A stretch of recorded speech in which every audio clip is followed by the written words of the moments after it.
What's going on, everybody? Welcome back to the Scale News Update. If you're not familiar with the show, this is where we talk about the news topics that happened in the scale world of RC over the past week. If you enjoy the Scale News Update, hit the like button and let's jump into this week's episode. This coming weekend on Saturday is the King of the Streets No Prep drag racing event being held down in Las Vegas. Now, if you haven't heard about this event before, this is going to be a massive RC drag racing event. The winner of this event could take home up to $30,000 in cash. The payout for the winner is somewhere around $24,000, but depending on the equipment they're running, contingency money could take them over the top to $30,000 plus. That is a lot of money for an RC race. I'm headed down to video the event. I'll be focusing on video the whole time. I'm not running at all. The weather could definitely play a factor as the high is in like the low 60s, low in the 40s, and some substantial wind is also predicted. So I'm definitely going to do my best to prepare for that event beforehand, and I think it's going to be a very long day. Hopefully the video for the event turns out well. Looking forward to seeing what we can put together. Over 250 drivers are going to try their luck at winning that cash payout. So we'll see who brings it home. If you guys have a guess on what area code is going to do it, drop in the comments below. And speaking of events, Scale Nationals 2020 was postponed, and it is officially happening now in 2021. It's coming up in just a few short weeks though. The go-ahead was finally given by the state and agencies that had control over the yay or nay vote that the event was given, but everything is on and ready to go. So if you were interested in going to Scale Nationals in 2020, maybe you had tickets, whatever it may be, that event is a go. So check the Facebook page. I will link it in the description below also, so you can check up all the details, accommodations, all of that stuff. Make sure, check that out. Hopefully we'll see some of you there. Next, Proline did it. They gave us the body that almost nobody was asking for, but they did a good job. The 1993 Ford Ranger body. It's a Ranger body. But definitely worth noting is that this is the first body from Proline that includes some molded details like a grille and mirrors. A nice step forward for Proline, but it is raising the cost of the body. This body, I believe, is around $70 retail. So I mean, I think you can probably almost get an actual Ford Ranger for that. But everybody who dreams of that 10th scale Ford Ranger, their dreams are coming true. These are already available for order too. So if you want, you can go on to Proline's website. If you use the code Harley10, they'll let you know I sent you. Also, alongside the Ford Ranger body, they released some pre-runner style flares for it. These are additional pieces that you basically attach to the outside of the Ford Ranger body to give you that pre-runner look, both front and rear. I think it was a cool approach for them to do this right off the bat, giving you the option to run, you know, a normal scale truck with a little bit better clearance, or add those fender flares to give yourself that very specific look. Other than the Lexan hood scoops and such, I don't think I've ever seen Proline release a bolt-on Lexan style option like this. So it's cool to see them throw a lot of options out, especially all at once with those hard molded plastic details and the fender flares. A cool release, even though it's a Ford Ranger. And another scale-oriented body that was released at the same time was the new cliffhanger body. Now, we saw a tease of this a couple of weeks back. This thing was released at the same time as the Ranger, but this is a comp style-oriented body. Pinched front, pinched rear. It's got a little bit of depth to the rear bed, but it has some like tubing and panel style details added into it to try and make it look somewhat complete. Now, again, this is going to be aimed at people who are trying to get just that. Now, again, this is going to be aimed at people who are trying to get that ultra high clearance design that the Power Wagon has become so just much of a staple in that area. When everyone cuts off the front fenders, it gives them that super narrow front end. This, along those same lines, just another option.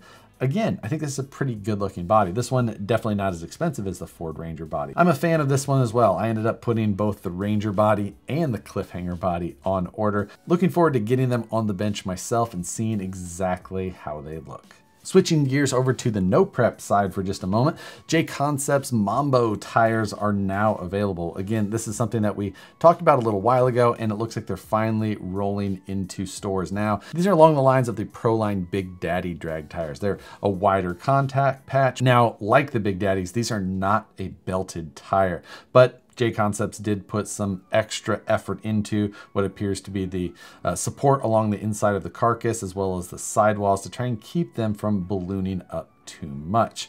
And alongside of those Mambo tires, they've released a couple of different sets of wheels, both the Coil and the Starfish. These are wheels that are wider in general to fit that wider tire, try and keep that contact patch as flat as possible with that new wheel profile. Now the Starfish wheels for the Mambo tires are available in two ways. One, standard glue-on, and the other is an actual beadlock design. So if you hate gluing tires, here's a fairly inexpensive option for you, specifically made for those wide JConcept tires. And if you're interested in any of the products we've talked about in today's Scale News, you'll find links to all of them in the description below. And if you're looking for some more aluminum upgrades for your DR10, STRC has released more options for them. Knuckles, carriers, and rear hub carriers are all available in multiple colors.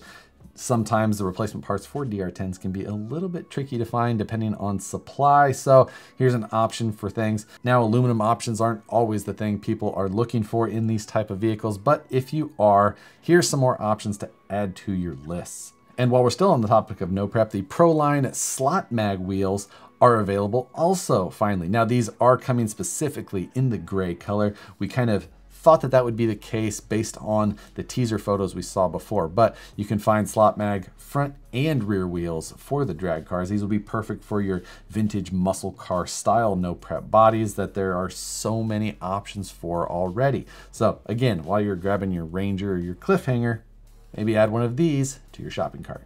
And one more story to kind of throw in there. While it doesn't fit in the no prep or scale trail, this one is from Proline still, and it's a Corvette C8 body specifically for the Arma, Felony, and Infraction. And it just looks good. If you've never seen one of the Felony or Infractions in person, they're a big car. So this C8 body, also very big. Now it is made specifically for the Felony and it's kind of wider rear track width. So if you have an Infraction, they do give you a list of option parts or different ways that you can try and move those rear tires out closer to the edge of the body to make everything look a little bit more appropriate. But again, just another kind of cool option. Proline had a ton of killer releases this week. So big week for Proline for sure. This weekend on Facebook, I saw a post from Reefs RC where they are releasing the new 400 IS winch. This is an internal spool design winch, similar to a lot of the other winches that are coming out recently. Rather than having the spool external to the winch, everything's inside. This is a plug and play winch. Everything is inside, including the controller. Now this does run on receiver power only. It is not a direct power winch. It is coming with a small amount of synthetic line and a scale winch hook. They didn't say exactly that the price was nailed down yet, but the estimate was around $140. And they said the next 4 to 5 weeks is when the availability of this will roll out. So in the meantime, you can wait, but check out Reefs RC if you're looking for specific details on this winch down the road. Then Spektrum released their own version of the Hobbywing Axe system. So they've got their own specific ESC and motor combos. Now, like the Axe system, they are paired together. So you're gonna need their ESC and their motor. Now you can buy them separately or you can buy in a combo. At this point, the only combo I saw was the 2100 kV system. But if you're looking to buy separately, they have a 1400, a 2100, and a 2800 kV motor option. And then again, one ESC. Now the ESC, I believe, is only listed at like 60 amps. So it's a kind of low power ESC. 60 amp is the same as what the Hobbywing Axe system is rated at also though. So again, little on the low side in comparison to some of the other options available, but the Hobbywing Axe system has been very popular over the last couple of years. Now this does have the smart technology integrated into it. So a lot of that ecosystem that Spektrum has begun to create is tying in with this.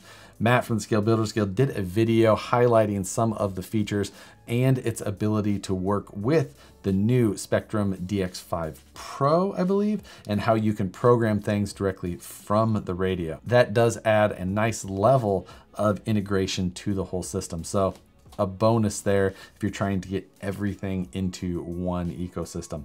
I'll give them that. Telemetry is nice, programming ability is nice. Having so much more tunability and practicality in one package is hard to beat at times. Now, they don't advertise it as FOC like Hobbywing does. I suppose that they're trying to keep their marketing slightly separately, or possibly they've tweaked programming and abilities differently between the two.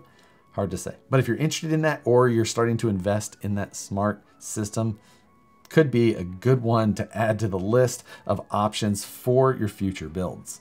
Next, JConcepts released another body, the 1989 Ford F-250.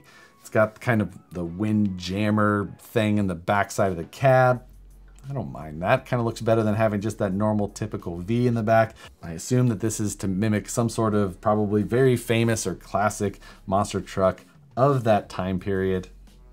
For those of you that care, I'm sure you already know. And for the rest of you who aren't monster truck fans, maybe you would like to pair this body with the CEN F450 Brodozer wheels and tires that are also available separately now. You can pick up the tires and wheels. You do have to buy them separately, but you will need to buy them together because they only work with each other.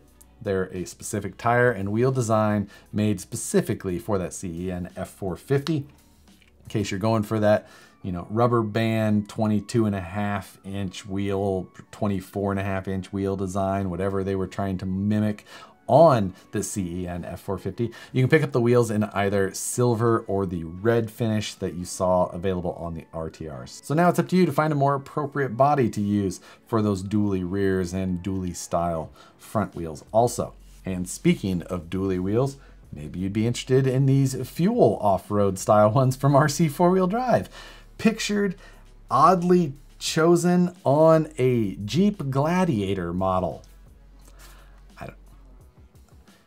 Sometimes questioning RC 4-wheel drive's decisions is just as mind-boggling as JConcepts' body choices. But hey, at least you have another dually wheel option now for whatever custom project you may have. These will fit standard 1.9 tires though, however, compared to the Brodozer-esque tires of the CEN F450. This coming Friday and Sunday, my normal live streams will be postponed as I will be in Vegas for the King of the Streets event. So those will not be happening. But tomorrow, Wednesday, Matt and I will still be doing the live takeover. So make sure you join that. We'll be talking about all of the crazy topics that have been going on in RC recently. And just in case, next week's Scale News update could be a day late depending on when I get back from Vegas. So I'll try and make it on time as usual, but if not, it'll just be a day late. I'll still make sure that it gets done next week. For this week's question, I want to know, what was the last RC you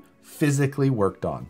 The last one you had to repair, clean up, upgrade, whatever it was. What was the last vehicle and what did you do to it? But that's gonna do it for this week. I hope you guys all have an awesome rest of the week. Hit the like button if you enjoyed this Scale News update. Subscribe if you're not already, and hit the notification bell so you see the videos as soon as they get uploaded. As always, thanks again for watching, and we'll see you on the next one.